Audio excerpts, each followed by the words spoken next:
Welcome back, my chess friends. Here today, we are going to pump up your chess rating. Yes, we are going to improve at chess today, maybe 10 rating points for every minute you watch this video. Okay, results not guaranteed, but I promise that this is important stuff. If you want to get better at chess, study the endgame. That's the solution, the prescription for many strong players have said. Well, I totally agree, and we're going to focus today on some of those rook and pawn endgames. I'm going to give you 3 rules today and 10 examples that showcase all of these things. Try to break it down for things you can use. Number one thing, you need to know the common positions, the tricks, the situations that occur a lot. Here's a common one. White is going up. Some of you may have seen this before. There is one winning move for white. Black has their rook placed in a good position behind the passed pawn. That's going to be one of our really key ideas today. Rooks go behind passed pawns. But white has this fantastic move, rook h8. The point is, we are threatening to promote. So black has to deal with that. And if they take, the rook and king are precariously placed for a skewer, and white wins the black rook. Okay, so a common situation there, had it been black to move and black could play king g7, actually they would be safe and the game likely to be a draw. Let's keep going. Another one of the situations that really occurs a lot is this. With black going down, you may know these players, Bobby Fischer, with the black pieces. He executes a really nice idea here, driving the king away. Okay, now the white king has to go to the g file. If it goes here, remember this pawn is going down, that move is legal. The move king e1, and you cannot stop d1 queen. Notice a move like this, d1 queen is not a checkmate due to rook f1. Okay, when we check the king, he resigned here, but of course these are grandmasters. The next move would have been the really nice idea, rook f5. And let's point out why this is. The king needs to get out of here one way or the other. So if the white rook tries to stop this way, we go out the other way. The black king is coming out of here. King e2, and again, the checks start coming. The point of this move with the rook, kind of just floating around in midair, it seems, why that square is evident right here. Rook d5, blocking the check. This so-called building a bridge, and notice that the king is too far away from the black pawn to prevent the promotion. The next move is going to be a queen.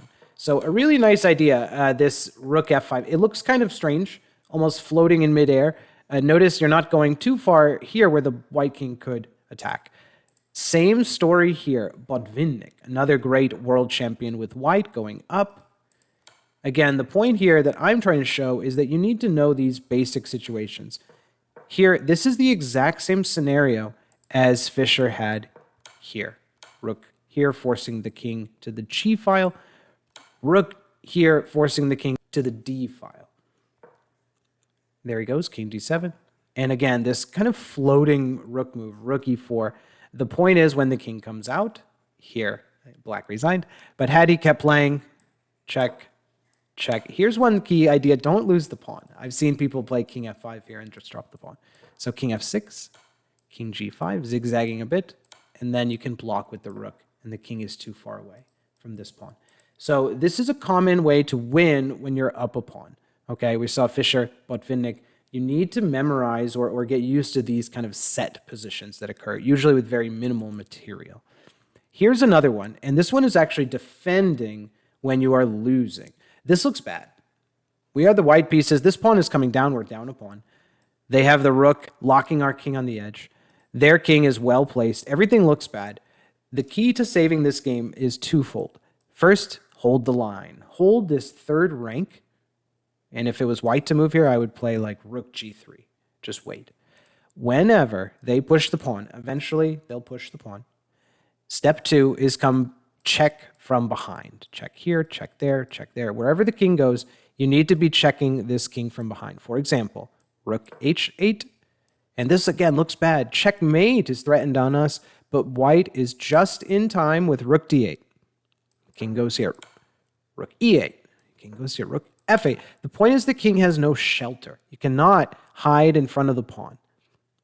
You can only go these ways, and everywhere is exposed to checks. The king has no shelter, and the game is a draw. So this is another common occurrence, whether you're down a pawn, saving this game. If the pawn gets a little further and you're up a pawn, this really nice idea, building a bridge. And this one with the skewer. These are things that occur very often. You really have to memorize them, practice them a bit, and get good, and you will improve a lot in the rook and pawn endgames. Let's get back to fundamentals. Here, just the simple idea of the open file. We know that's the best place for a rook, but the next step, once you get the open file, the next logical continuation is getting to the 7th rank. So here, rook e7. Getting to the 7th rank, and usually by way of an open file, attacks any pawns that haven't moved. You can also get behind. Remember, we said rooks go behind past pawns. For example, rook b8 and rook d7. White is going to win at least one pawn. One other thing I want to mention here, and this is going to become a key rule, is that being the passive defender is slow death. You will lose the game if you just sit defensive. You need to have the active rook. Eventually, it comes to a fever pitch, and the black rook has to say, I can't take it anymore, and go somewhere. You can't sit there passively, or white will just keep activating, improving. So being more active with the rook, the more active rook you are winning. It's basically, I would say, one of the most important things, if not the most important, the activity of the rook. Okay, here, a classic example from the 1927 World Championship match. With us growing up, we know the greatest rivalry was Karpov, Kasparov, but in the old days, this was one of the greatest rivalries, CAPABLANCA and ALEKHINE. And they played an epic match in 27, which ALEKHINE, on the strength of perhaps his endgame skill, he wins this match and wins the World Championship. White is winning by one pawn. Rook a4, we know now rooks go behind past pawns. If you were thinking rook d5, my question to you is, how do you ever march the pawn another step? How can you march the pawn? You can't move it without support. Rook a4 is the proper placement of the rook. Huge rule in the endgame, whether you're the attacker, the defender, trying to win, trying to draw, rooks go behind past pawns. That's the law of the rook endgame. Here we go. CAPABLANCA black, king f6. We know his endgame prowess, but being down a pawn is just a very difficult task. Here we go. Rook a2. And a little waiting move when the king does approach, then king d4. Notice any exchange here is immediately losing. Rook takes rook, king takes, and king e5. And the black king is just woefully out of place. Here's the real game. Rook d6 check, king e5. You can feel the two problems that black is having. Black has to deal with the a-pawn as well as the king infiltrating. And at the moment, the rook is even hanging. Rook e6, king f4. King a6, so CAPABLANCA has solved one problem. He's plugged the dam here of that pawn, but still the king is so much stronger. Remember, in a previous video, we mentioned the strength of your pawns, the strength of your rook, the strength of your king. If you have 2 out of those 3, you're usually doing pretty well. f4. I like this move.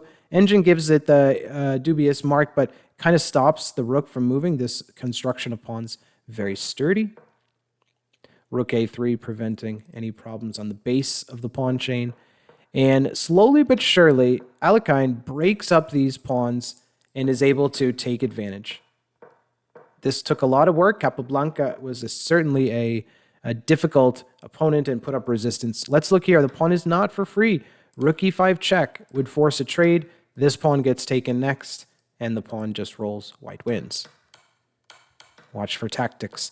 So king a6, king h6, and here again, forcing a favorable exchange. If the rooks go, I think, again, we just head right for the f-pawn. King g7, and king takes f7. The e-pawn is winner. So let's keep going here. Almost done with this one. King takes pawn. Finally, white gets up a pawn, 2 pawns, and cuts off the king. This is another concept you can incorporate into your chess game. With the rook, draw a line in the sand. Do not let their king cross this path. Okay, let's say he played king d6. He did not. He resigned. But we'll just get our rook out of there. The king is left out in the cold. You have cut off the king from the strategically important side of the board, and this is a winning advantage. Use your rook to draw a line in the sand, cut off the enemy king. Great idea. Let's see a couple from Rubinstein. I absolutely love the games of Rubinstein. With a rook, he is like a conductor of a symphony. He was so good here. Up a pawn, okay? So we're happy. 1 pawn advantage is a big deal. But this pawn is the only, let's say, clear pass pawn. Of course, this one is also, but it hasn't even started. So black has some potential edge. Let's see how Rubinstein with white, a great endgame player, handles himself. Okay, first thing is we keep connected to the pawn so we don't lose the pawn. Second, I should point out our rook is in the perfect place. It is cutting off the black king from any activity, and it is standing behind the passed pawn. Rooks go behind passed pawns. If you haven't heard me say it enough today. h5. These moves are helpful, freezing this pawn and another step forward. King e3. That's better than here, which eventually gives the pawn. So king e3, g4, f3. Getting all the pawns set. With our rook behind the pawn, there's no danger of the pawn ever queening. Rook c1, no danger. c2. Now, remember our first example with this skewer idea. Now we come back to this one. It's white to move now. But if white doesn't move their king out of danger, the move check is possible. There's no skewer trick. We're just going to promote. Similar idea that white was executing. They move their king, so there are no checks. He plays here, threatening the pawn, threatening to queen. We have to trade, and king g6. Look at the power of the king. Not to mention rook c8 is checkmate. A way the game could have gone would be rook f8, stopping the checkmate, but this isn't really helping. King takes pawn, 2 pawns ahead is a winning advantage. No checkmate yet, still a few moves to go, but black cannot survive this. Wow, he did everything right in this one. I love the rooks going behind the passed pawns, slowly working the king and pawns forward. A really nice technique here by white, ending with essentially a checkmate. This would have been a checkmate or a second pawn won. Let's see another from Rubinstein. Here he is with the white pieces. He has 2 pawns going, but admittedly, now this one is a little further along. g4, it's crossed the middle of the board, and now white has crossed the middle of the board. So black is a little faster here. Black to g3, and we're still just playing a4. Clearly, the black pawn is closer, but we are standing not in the ideal place. Remember, the ideal place is rooks behind passed pawns. But in front of the pawn, it will do for now. They need to bring their king in, and that takes moves. In the meantime, these pawns are going to keep rolling. We actually don't need our king, fortunately, because we can't even use it. We're cut off too. But the story of this one is going to be eventually the rook will sacrifice its life for the pawn. And these 2 pawns will be stronger than this rook alone. Let's see that play out. Rubinstein, brilliant endgame player. b6. b7. Now, we cannot avoid this anymore. The promotion is coming. So rook f8, a5. One more move connects them all. King h2, and no need to delay. Rook takes g3. If you had tried to be a little fancy, we could have gotten into some trouble here. Notice rook f1, or let's say you queen, rook will take that. I still think white is winning, but a little more complications. He says, let's keep it simple. Capture, a6, and I like the next moves also. Although the a7 is certainly winning, he just brings the king in. As simple as could be. Opposition, and here black resigns. If black had kept playing, the king would have just approached. The 2 pawns dominate the rook. Great technique. Maybe again showing the strength of the connected passed pawns. They're strong. Here, even when the black pawn was a little further along, the 2 connected pawns in the end are stronger than a rook. Fischer, Benko. Here, U.S. Championship, and Bobby has a similar position, 2 connected pawns. He also has a difficult choice to make. Should I play rook check and trade the rooks? This is a race, but the black pawn is actually faster. It has moved past the center line. So similar to the last game, Bobby is thinking, maybe I can, doesn't want to trade rooks. Let me point out here that check, this rook is not for free. Notice g2, and actually black is winning. So a little crafty move there. Rook d1. Bobby's going for the win here. It will take the black king to dislodge this. In the meantime, these 2 pawns are going to go.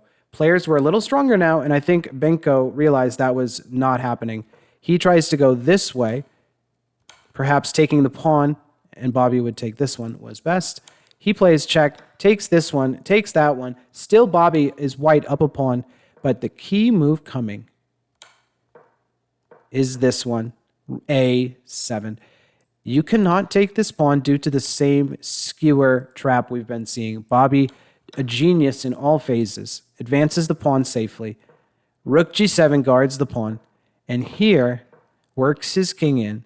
Remember the building a bridge technique, your king needing shelter. If left alone, black will just play check, check, check, check. But in this case, we can build a bridge. We block the checks. He tries for this one, promotion, and this is no matter. King A7, black resigns. Of course, if you take king takes, we can just go checkmate with a rook. No problem for Bobby Fischer, of course. But the shelter the king needed, and Bobby knew it, no problem. Remember the example we gave like this, where the king here had no shelter. King E4, King F3, King G3. There's no shelter, and you can't find any place to hide from these checks. So this is a common theme we keep seeing over and over again. Here, Fischer found that shelter right there and was able to promote the pawn on the next move. Last one here, folks, and I may have saved the best for last. Real experienced endgame fans have probably seen this game. It is so famous. Maybe the most famous endgame of all time. Capablanca with the white pieces in the famous New York 1924 event, 100 years ago this year. He is down 2 pawns in an endgame, and it could have been 3. But what he understood that Turtikauer, a great chess master, did not understand, or at least could not avoid, was the power of the pieces, the power of the combined rook, pass pawn, and king. This is a mighty team. Kappa doesn't even take the pawn. He plays king f6, threatening mate. King g8 avoids the checkmate. 1 extra check, pushes him to the corner, another pawn. Remember, folks, we were down 2 pawns. Remember that, 2 pawns down. Now another mate threat. Rook e8 guards the checkmate. King takes pawn. We didn't want that pawn to get away from us. We were 2 pawns down. Back to equal. King f6, again threatening mate. Rook f4 check. Rook g4, and a nice move here, g7. A trade of rooks here, the game would easily be winning. He plays king g8. Let's just see this quickly. Takes, takes, takes, and king c6, an easily winning endgame. We can go take the pawn. We could promote this pawn. Very clean by white. King g8, rook takes pawn, king takes. Do you remember we were down 2 pawns? White is now up 2 pawns. Due to the strength of our king, the strength of our rook on the 7th rank, we collected all those weak pawns. And this one is over, folks. He plays rook c7, offering a trade. d6, black resigns. An incredible display of understanding. The endgame is really nothing to be afraid of. I feel like inexperienced players don't know what they're looking for, what to do. This is an opportunity for you to snatch the game away. The balance in chess is so thin that you can really still take the game away, even if you're 1 pawn or 2 pawn difference in an endgame. Keep your rooks active. Memorize those common core positions. Keep your rook and king active, of course. And remember, rooks go behind pass pawns. Happy checkmating, folks, and have a great night.